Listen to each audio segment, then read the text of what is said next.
je suis peut-être à côté du sujet, mais moi la question que je me pose, c'est d'où ça nous descend tout ça.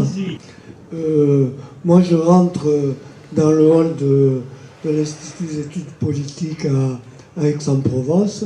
Il y a 40 cycles d'entreprise. La fondation de l'Université d'Aix-Marseille, elle crée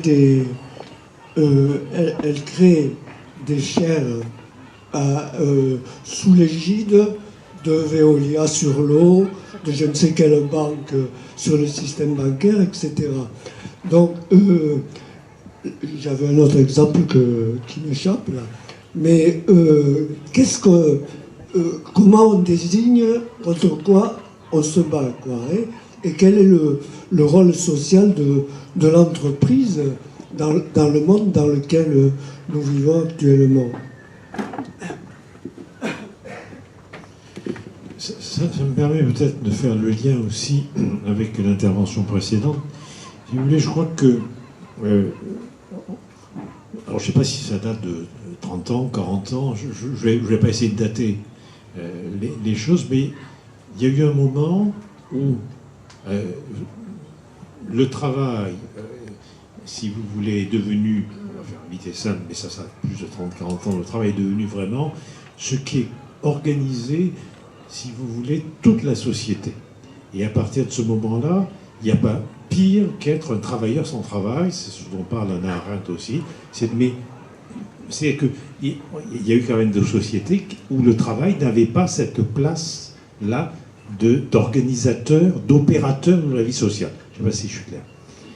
De la même manière, par rapport à ce que vous dites, je crois qu'il y a eu un moment où ce qu'on appelle la compétitivité, la rentabilité, la finance, etc., sont devenus des opérateurs de la vie sociale. Je ne sais pas si je suis clair. C'est-à-dire que si vous voulez, depuis, on va dire, 30 à 40 ans, pour aller très vite, n'est-ce pas, on est face à quelque chose où c'est pas seulement, en gros, la finance, l'entreprise, l'économie, c'est que ce qui est de l'ordre de la finance, de l'entreprise, de l'économie, sont aussi devenus une morale et une psychologie et une politique.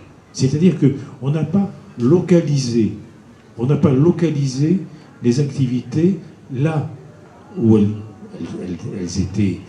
se créent, on les a laissées filer dans l'ensemble du tissu social. Je ne sais pas si je suis clair. On sait que des gens, même de la gauche américaine, comme Michael Walzer, disent un peu ça. C'est-à-dire que, n'est-ce pas, en gros, qu'est de la finance, qu'est de l'économie, c'est des secteurs. Pourquoi pas? Là où il y a de tels secteurs, il faut bien qu'ils œuvrent. Le problème, c'est qu'ils œuvrent ailleurs que là où ils sont. Alors, pour reprendre vos deux interventions, ça veut dire quoi? Ça veut dire que nous avons fait nôtre, depuis une trentaine d'années, une morale totalement utilitaire. N'ayons pas peur du mot, c'est ça que ça veut dire. Nous avons fait une morale utilitaire. Or, cette morale utilitaire, du coup, elle va récuser tout ce qui n'est pas immédiatement utile. Je rajoute encore quelque chose. Utile et immédiatement utile. À partir de ce moment-là, oui, d'accord, je suis d'accord avec vous, bien sûr, il y a une valeur de l'homme, il y a une valeur de l'humain. L'enfant, c'est une valeur d'humain, mais ce n'est pas immédiatement utile. Et je pense alors à cette phrase de Walter Benjamin, n'est-ce pas, où il parle du geste de l'enfant qui veut attraper la lune comme une balle.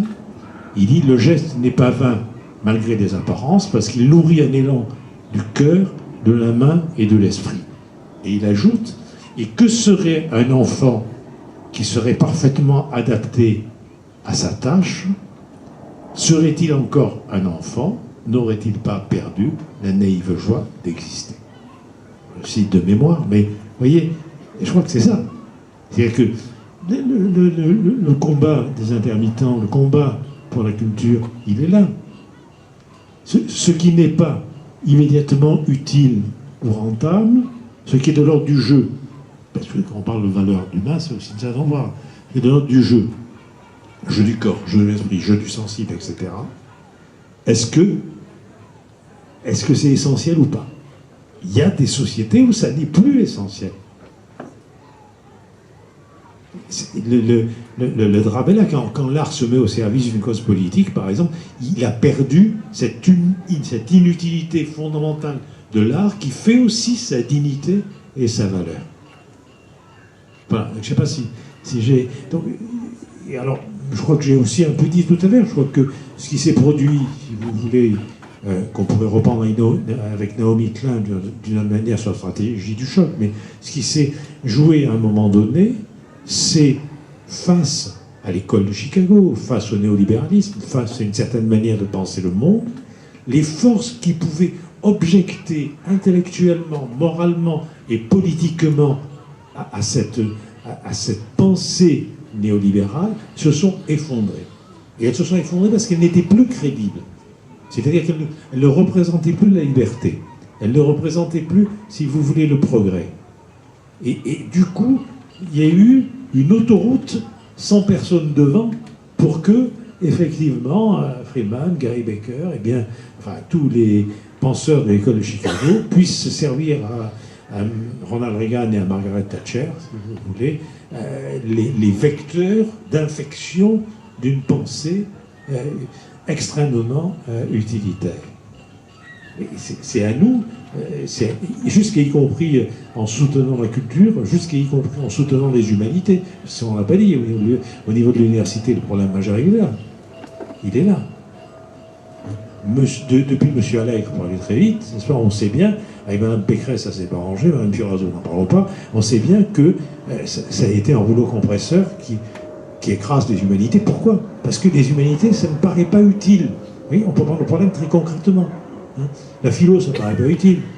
L'histoire, ça ne paraît pas utile.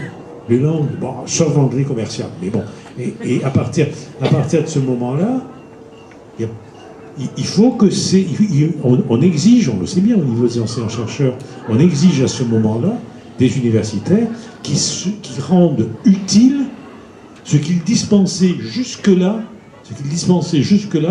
comme étant un cadeau à l'humain, un don à l'humain. Marcel Boss, si vous voulez, un don qui est appelé un contre-don. Eh bien, non, il faut que les humanités servent, il faut qu'elles soient utiles. Et quand Mme Pécresse a créé un observatoire national des humanités, elle a commencé par dire que les sciences humaines et sociales n'étaient pas des sciences molles, mais qu'il fallait qu'elles s'objectivent et que donc, en gros, qu'elles adoptent les critères des sciences dures, ce qui finalement était une façon de les lier. Ben ça, on n'arrête pas. Et avec Mme Fioraso, croyez-moi, ça ne s'arrange pas.